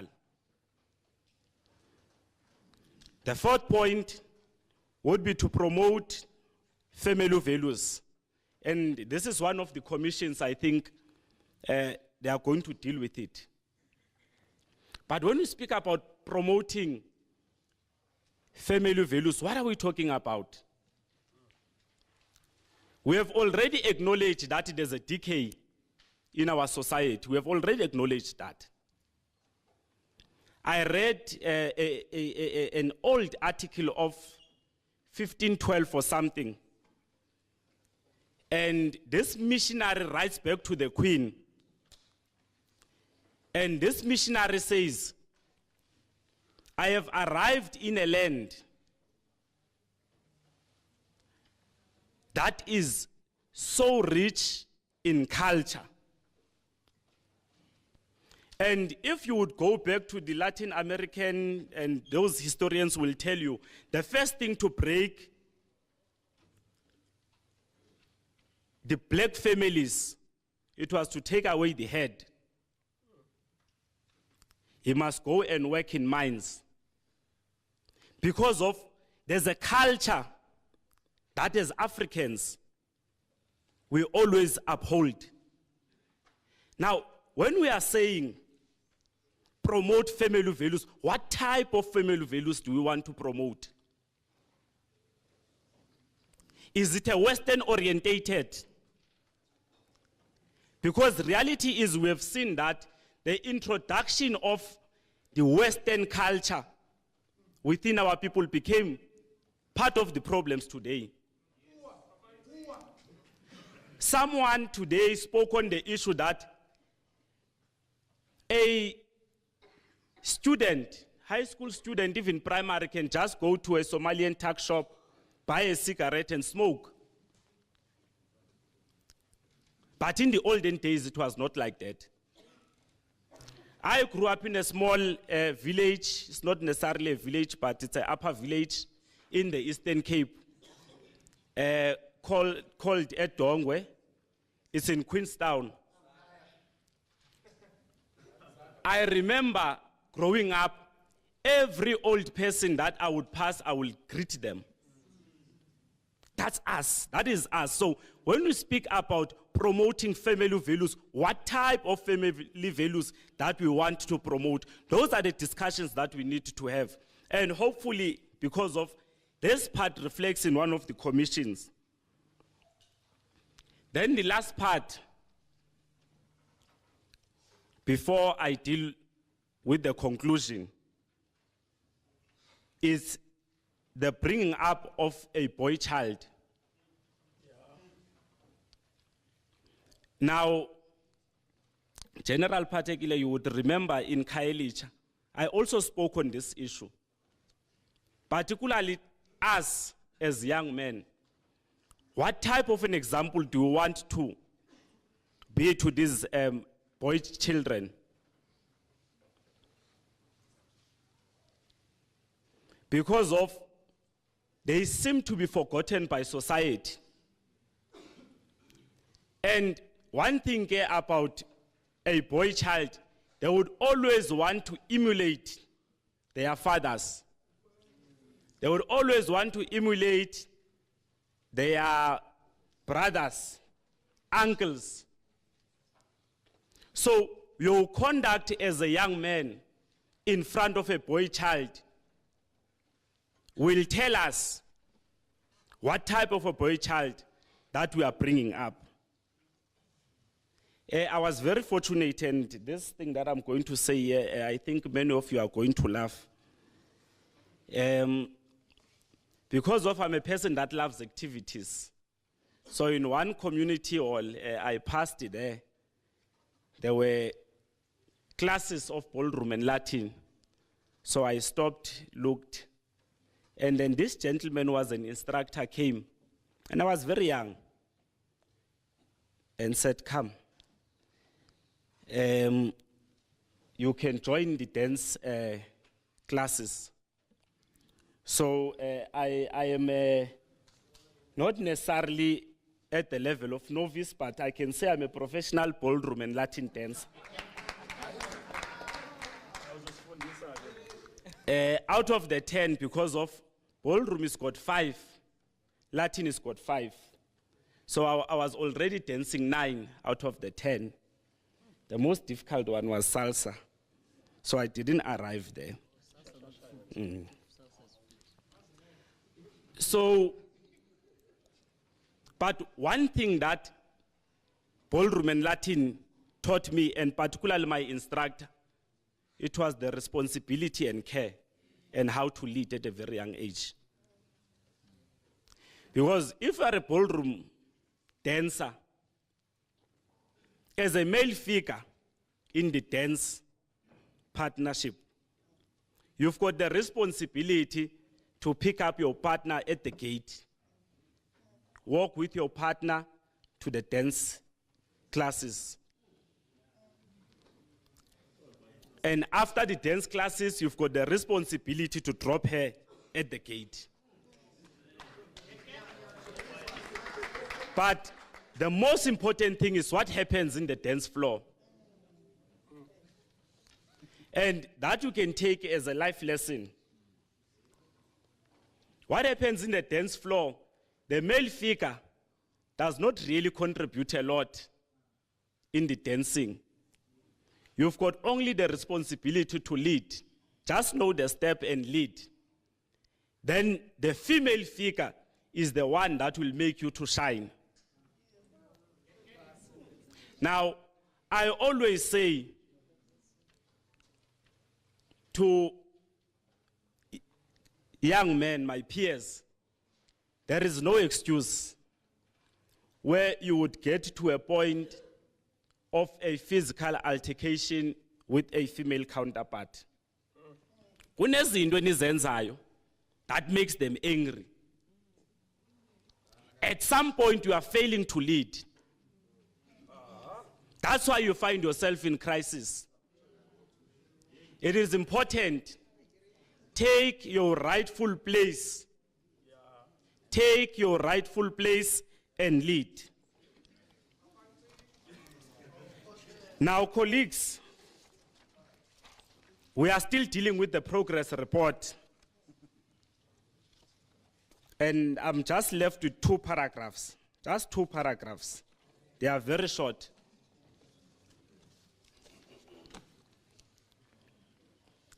This is the report that we are giving as a courtesy because we are not supposed to be reporting only to a session that is constituted in the majority by men. But because of we have spent a year in office, we thought that it is important that when you leave, at least you leave with something. The Indaba last year gave us the task that we must finalize the terms of reference of the National Youth Crime Prevention Committee. That is finalized. The issue of the code of conduct, the code of conduct is going to be presented in the next meeting, goes for legal reviews, then it will be finalized. Now, last year we have adopted a 5-year strategy. Now, that strategy, most of the year that we have spent in office, we are putting you into confidence because of this is a first official launched structure. It's like we are still in the process of building an organization. So we still needed to understand how are we going to work between ourselves and the South African Police Service, put systems in place, and we have successfully done that. But equally, for this financial year, the financial year of 2023-2024, we have 4 programs that we will be rolling out. And the first program, which we are doing now in the first quarter of this financial year, which is the conversation with young men. So we have started working now. The next quarter, we will be dealing with the launch of the junior commissioners. We understand that all of you at least should have a bit of knowledge in terms of what is happening in your station at the district and provincial level. Then the third quarter, we will be dealing with the youth empowerment lekgotla. And the last quarter, it will be the LGBTIQ dialogues. Now, it is also important, as I'm closing, because if you speak about the status report, you cannot speak about the status report without reflecting in the state of the organization.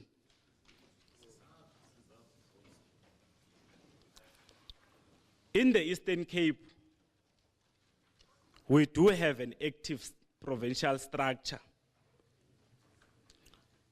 What still needs to be fine-tuned is the issue of the district. In the Free State, the entire Free State is still undergoing a process of renewing their structures. Gauteng, I must tell you, I'm very impressed with Gauteng. Gauteng, they've got an active structure. They have even lost a couple of their members. And I think we must give Gauteng a round of applause for that.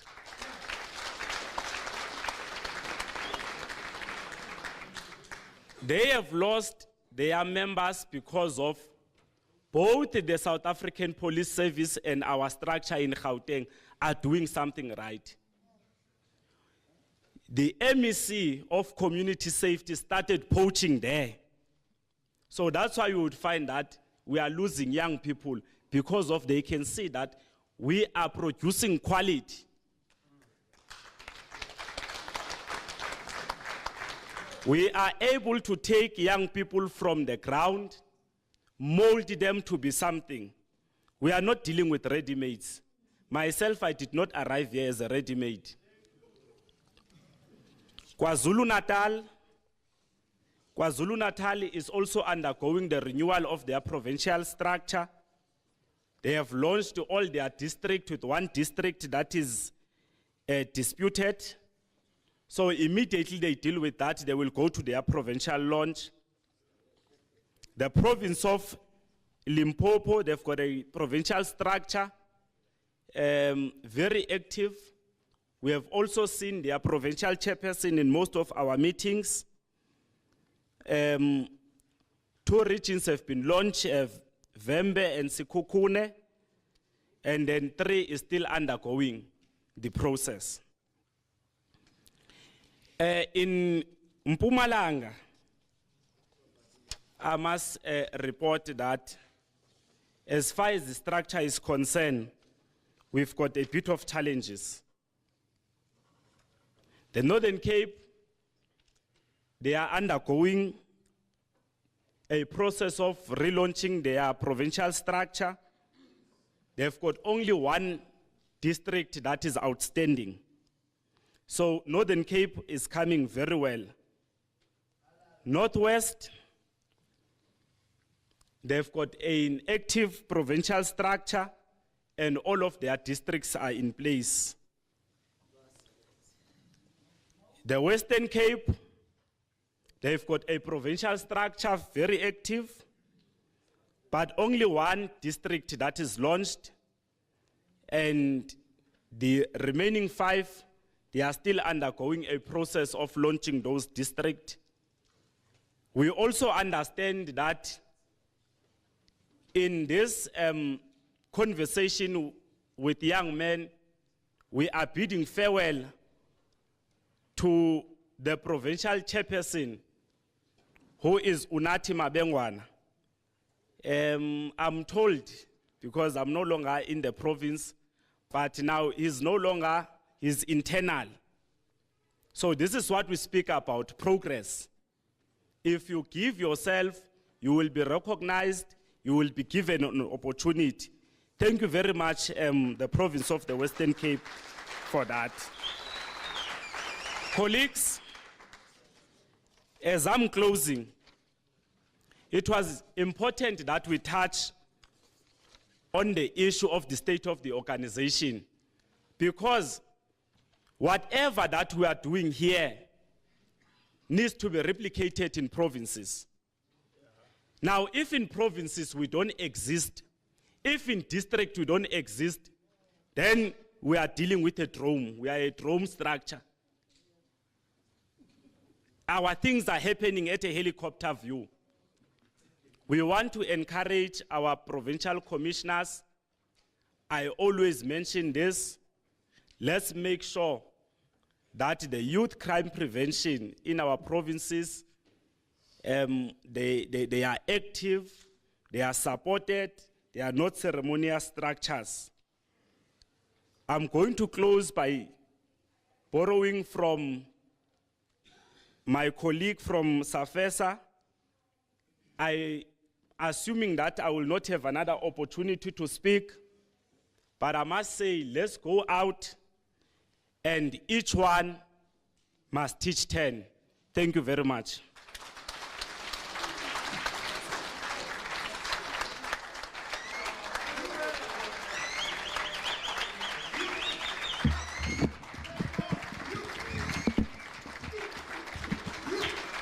Thank you.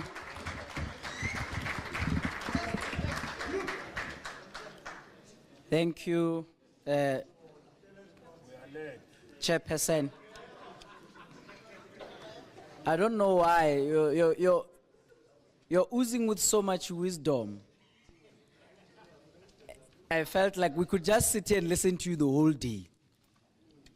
That amount of wisdom, it's something that is very rare, and we hope to still have it. The example that you gave about the dance, it's also extremely profound. Some of us are going to steal it and then say we are ballroom dancers. Just to make that point, you must lead and then she must shy. Eh? That's such a beautiful, can you please give a round of applause to that? And as you said it, I actually visualized the dancing, you know? It is the ladies with their very colorful dresses that make, you know? So you provide a house, they'll give you a home. Simple. Why are you fighting with Hamas and all of these stop orders, protection orders?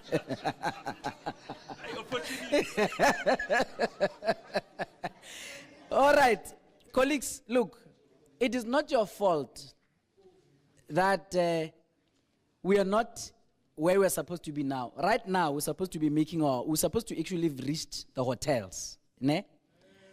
The Deputy National Commissioner's aircraft had issues before it could take off in Gauteng. That's why we were delayed. She came here a few hours late because of those things. And I mean, they couldn't allow the aircraft to take off if they were not sure that it's safe for her to arrive here, because we would be speaking something else. Now, we're left with 2 items, colleagues, on the agenda. Coffee is ready, by the way, it's waiting for us. But I want us to reason together. We're left with 2 items. Items is outlining of commission work, just what are the commissions tomorrow, which can be done in 5 minutes, and the closing remarks, which is the last item on the agenda. That is to be done by General. I give you 5 minutes, leadership, just to outline the commission's work, which is an activity that we're going to deliberate upon tomorrow.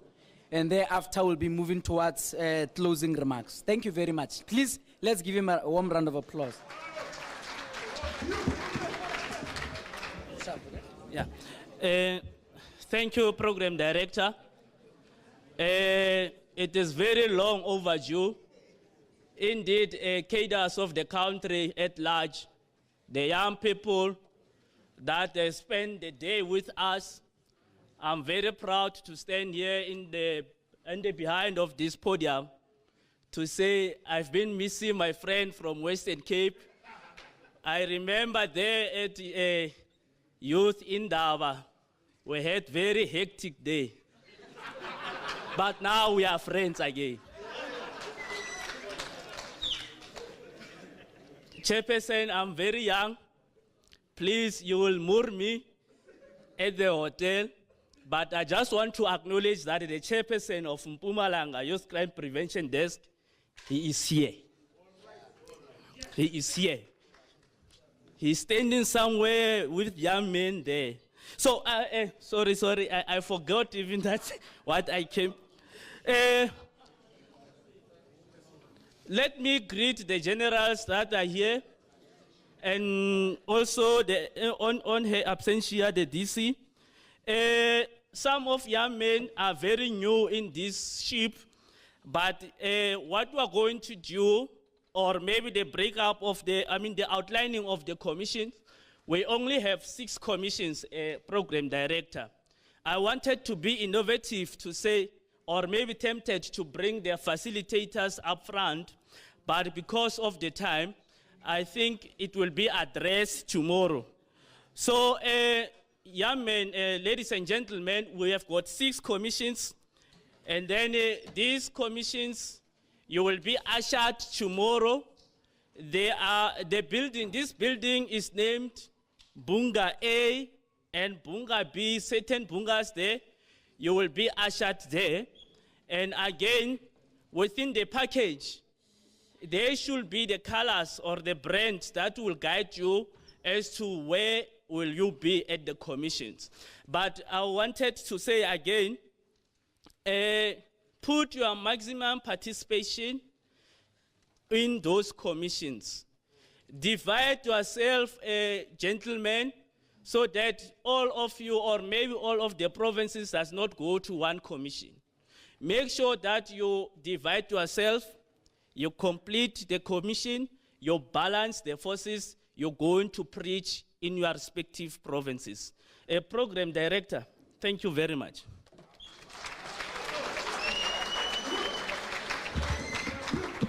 Thank you very much, Bro Philip. We are almost there. One last agenda item. I'd like to call Lieutenant General Advocate Patekile, the Provincial Commissioner of the Western Cape Province, to come and give us closing remarks. Brace yourselves. Kindly stand, kindly stand.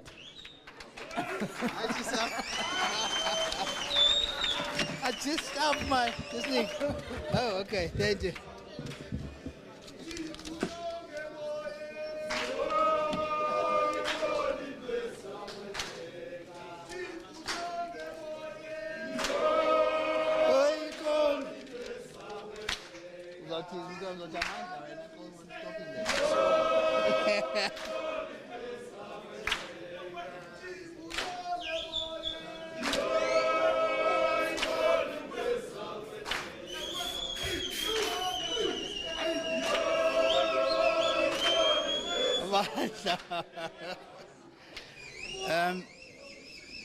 Program director, can you hear me from at the back? Oh, sure. Program director, and 2 program directors, and DNC in absentia, the provincial commissioners present, the executive structure of the youth crime prevention nationally, all the deputy provincial commissioners and provincial heads, the division crime prevention, Upu, General Motons. Oh, yeah. Good afternoon. Firstly, our sincere gratitudes to the presenters who were here, but I don't see many of them now. But I think it's proper that we first ask them to come so that I can just shake their hands if they're still here. Are there any of our presenters that were here? Oh, Director Mnadi and the rest, please come. Let's start with you first. First things first. You've done a wonderful sterling job. I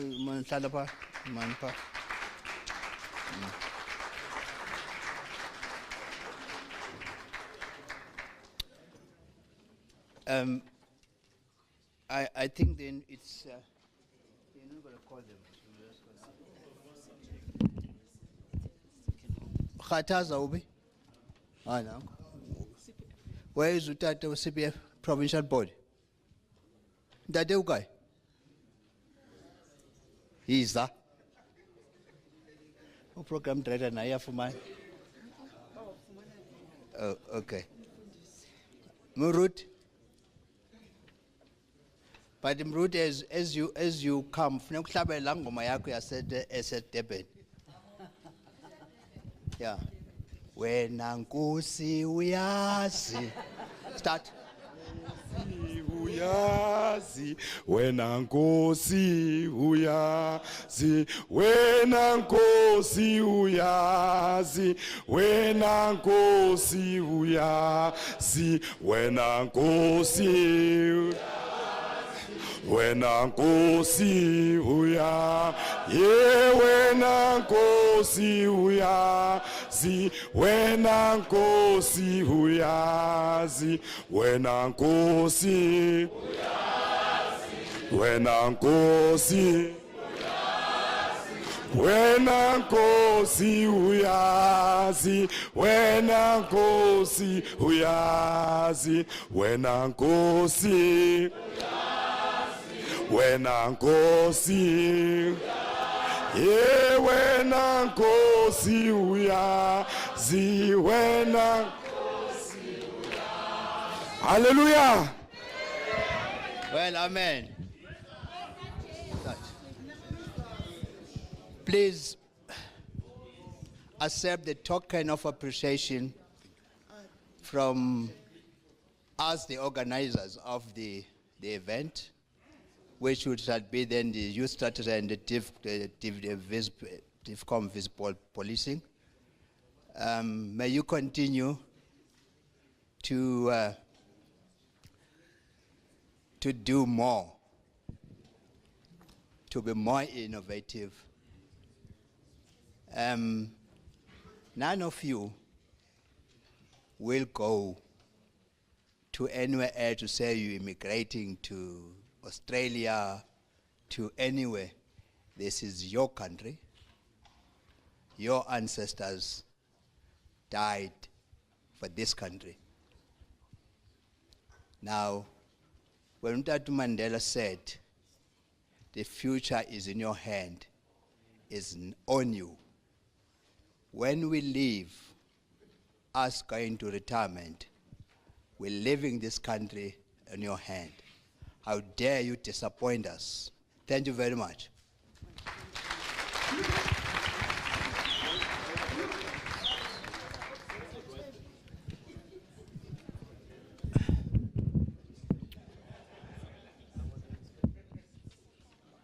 Well, the presentation, I'm not going to bore you. We've started with the Umfundisi, with the day dream. If I was going to be preaching, I was going to say that that dream that my young man had was fulfilled because there was a purpose. Now, each one of us here was created with a purpose. Now, purposefully living and purposefully dreaming, not just dreaming, go and achieve your dreams. The two difference between a winner and a loser lies within their habits. The one continues dreaming without fulfilling the dreams, but the other one dreams and fulfill and work towards the dream. That's the difference between the two. A loser will always be dreaming, taking no step to fulfill that dream. Now, the one thing that we'll have all the time will be blaming the others for everything that goes wrong in his life. Remember one thing, when you point fingers at any other person, the majority of fingers are pointing at you. Keep that in mind. That's what Mfunis was saying, that let us dream. But he said, importantly, achieve your dreams. This country needs young people who are innovative. This country needs young people who will take this country forward. We're living in the times of technology, rapid technology and innovation, which you fit in. Where we are a little bit challenged with technology. But you got the answers. Don't keep them in your sight. Share those answers. Then the next person that gave us in presentation was Undatedi Tebe, Youth Empowerment, NYDA. We all complain here that you do not have employment, you do not have ABCD. Have you ever thought of trying to create employment than looking for jobs? NYDA is there. And they said that they can train you, they can provide with assistance, with train you in terms of how to approach. The why is because you are not inviting them. Is there no truth? Well, we should have said that, maybe we should have said that there's no truth on that. Because they were here, they're saying they can train you. Khataz, you were once of the NYDA. Now, we are still here. Now they say it is not true. Now, that is a challenge. That means a communication is not reaching where it's supposed to. The benefits of having that to yourselves is for this country to create employment, not wait to be employed. And NYDA was created for that purpose. Let's make use of that. And I hope that NYDA will stay here until we finish, because these no's, they worry me. So in these commissions where we're going on, we'll be part of them, then we'll educate one another. And I want to believe that monies are going back every year unspent, because it does not reach the people that are supposed to be reaching.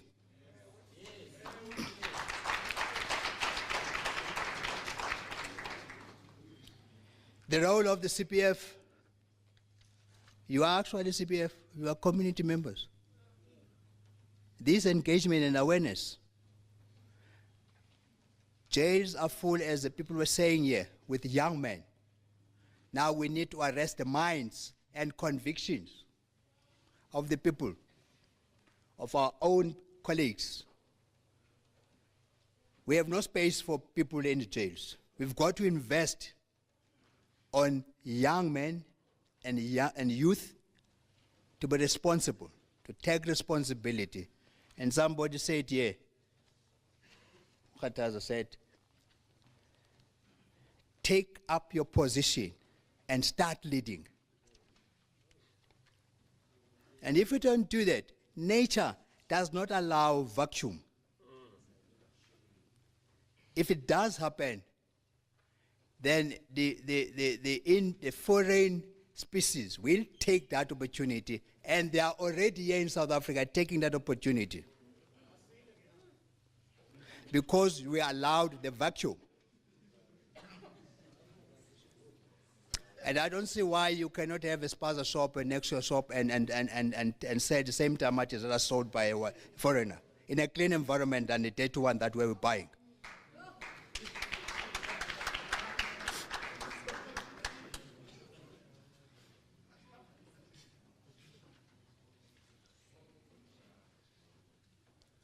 We talked about prevention of the GBV programs. That's where it starts with us as men. And I'm hoping tomorrow we'll be talking as men. But I want to say before we leave, a man has got only one stick to beat a woman. One stick.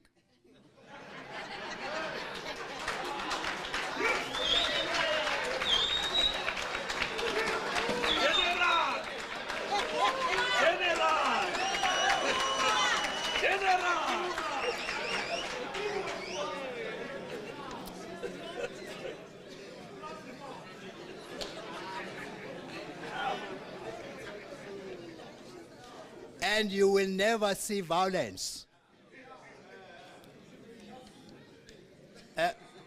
Mfundis, Pastor, if you go to Exodus now, when Moses was called to go and rescue the Israelites from Egypt,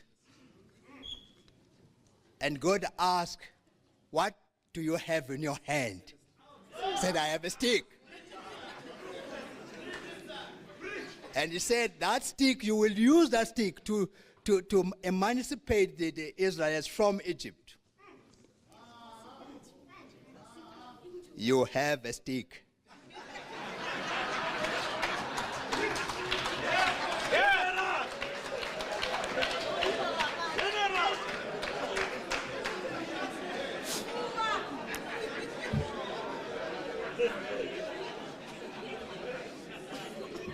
But the problem that you have,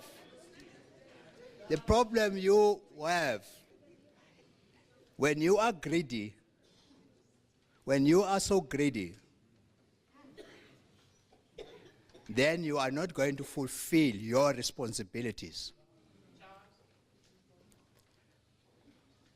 Now you become too possessive to many people than looking at what do you want in life.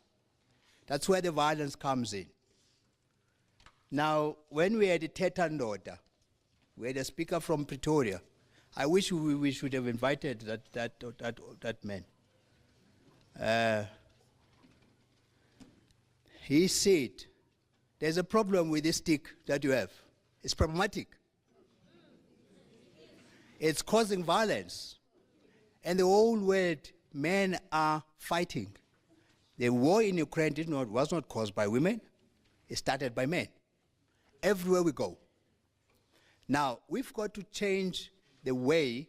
What I'm hearing here is that we need to, yes, we have the muscles, as you can see mine, but those muscles are not for fighting.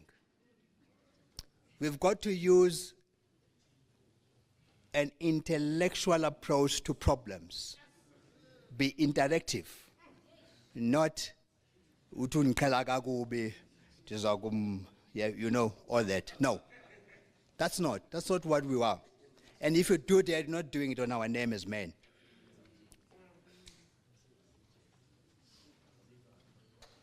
the dysfunctional families that we're supposed to have talked about. But let's talk about parenting and dysfunctional families. In our culture, as you stand here, a child is for the whole village, it's not for an individual family. Now, we have, as it was said here, children, boys that are raised by women with no fathers. We also have men who are raising daughters without mothers. Now, because boys, they like to see role modeling from the other peers or big brothers with gold chains and nice vehicles and all that. It is a responsibility of all of us here, as somebody was talking about siblings. Not only siblings. You next door, you know that there is a boy.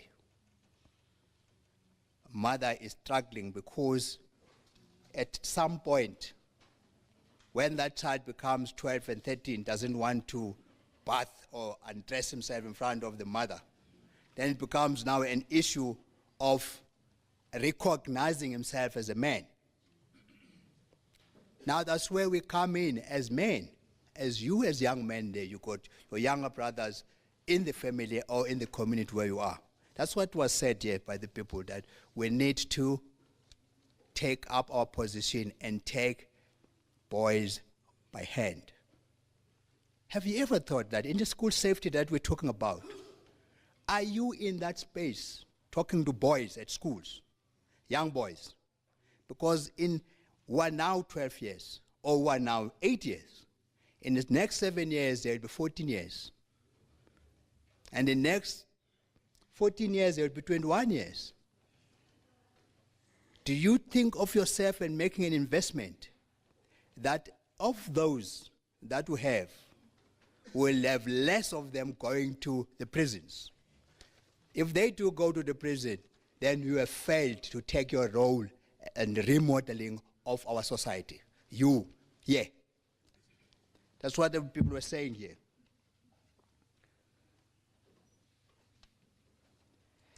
Well, the organized labor came in here to say, dealing within the SAPS, the GBV, inside and outside. SAPS is not immune, members of the police, from GBV. Some are perpetrators, both men and female, some are victims. So we've got to find a way of speaking to our members. This is interesting because we've done that in some way in the Eastern Cape. And it was actually shocking to hear what young men in the police are saying. And the very same young men who must go out and attend to a domestic violence incident or a GBV case. So understand from the point of being a recipient of the service and also rendering that service. So we're calling upon the unions and the trade unions inside to say, let us intensify that to save our young men. And what we've seen also as a reflection on the society, the rate of unnatural death on the young men, we are also having that within ourselves, where many of the time, because we got the tools, the guns, our members, they start shooting everybody and they shoot himself. But that did not start that day. So all of us have got at the point where we've seen that's happening. Like you were saying, you saw somebody and you drove in a car, because that thing didn't start that day. It started somewhere.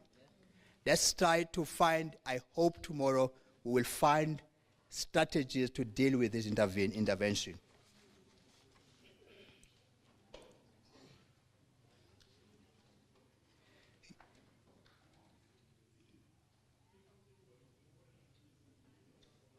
Utata Umama Mngadi has talked about the SAPS strategy on GBV with all the 6 focus areas.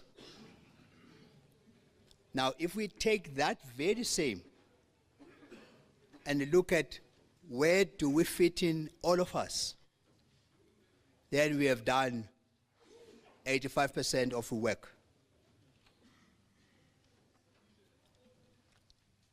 Now, Dr. Tsuwane has read something very fundamental about men who are victims of GBV, and that there are no shelters, Miso, for men. Now, let's look at what Director Mngadi was saying, the victims of GBV, be it a man or be it a woman. But as she said, at this stage, all of us were prone to looking at the victims of GBV as women. Of course, the statistics are telling us that. But perhaps if we change around and we encourage more men to report, we might see in the next 5 years another different picture. Because I want to believe that not a man that who knows that is a protector, is a guider, and is supposed to take some responsibility, like start beating somebody at just for fun.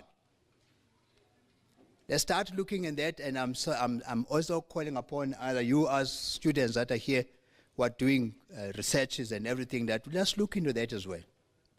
And say, why are the men, yes, we know that say, tigers don't cry, nyamezela, windoda, you're not going to cry like a baby. But why, if now we're saying men must cry, and we're saying men must report, and men must talk in the dialogues like Men for Change, and any other men formations, but why is it still less men reporting?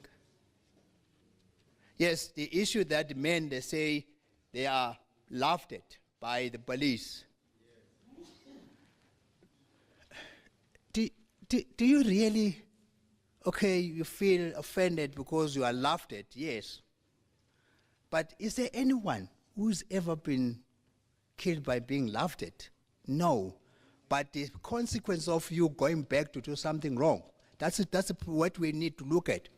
But when our members are doing that, now it's a dismissible misconduct. We dismiss. We don't laugh. No, we don't laugh. Please help us there. Then, when we come to the last part of my concluding remarks, Chairperson Kataza has illustrated the youth crime prevention strategy. The one part that I like mostly, and that is economic empowerment of the youth. Because now the struggle we have is a struggle against poverty that we have. And it is ourselves to move ourselves from those chains. And God has given us talents to be innovative and creative, to look what is it that we need to raise in order to make an income, not to wait for employment. Go back and look at where you stay. Who owns the business there? And where are you?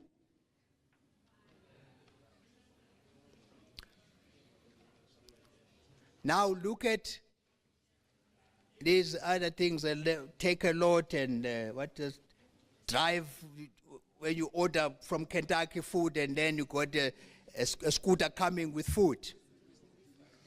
Sorry? Mr. Delivery. Who owns those things? Who drive those things? And where are you? Go to the hospitality industry. I'm serious. Go to the restaurants and everybody. Who's serving you there? Not you.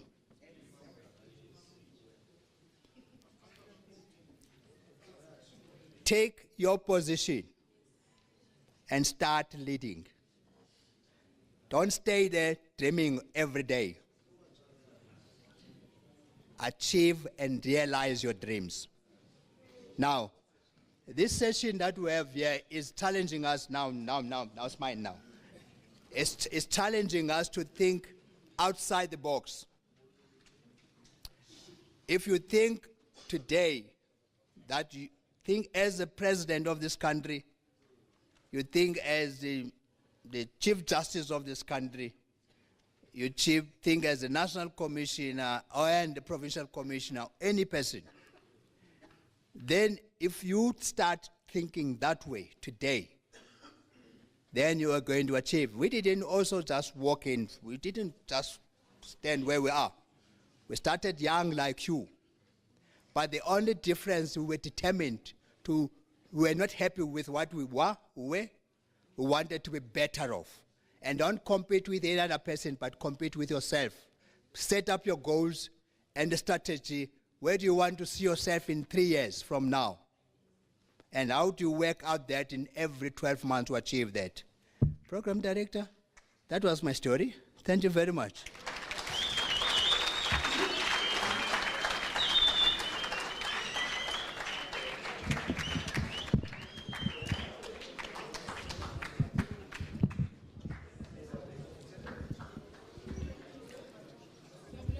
Thank you very much, General. Wow. We are at the end of our program. Generally, one stick, just one. and lastly, he expresses that you dream to be where you want to be in the future. Maybe there's one of you here in 3 years, they want to be emceeing such an event. You start today to dream.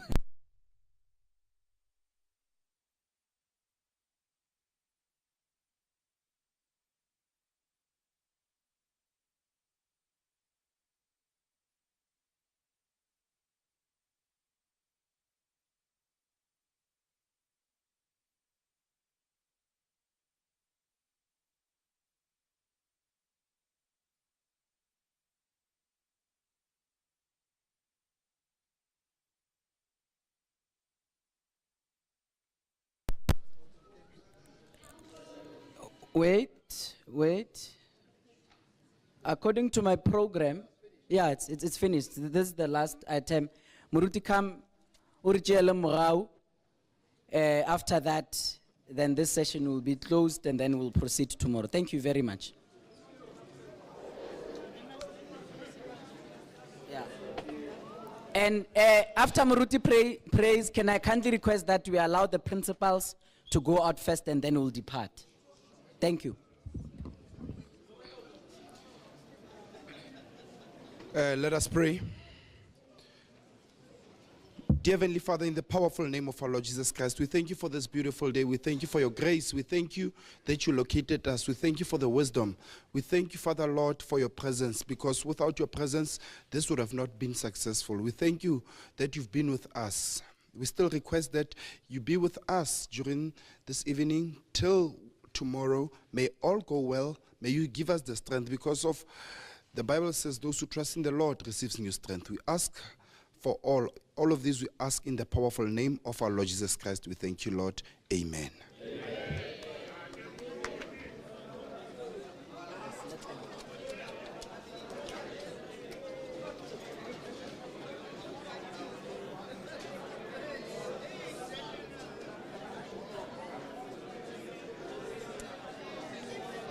can go switch off, ne? Yes, sir.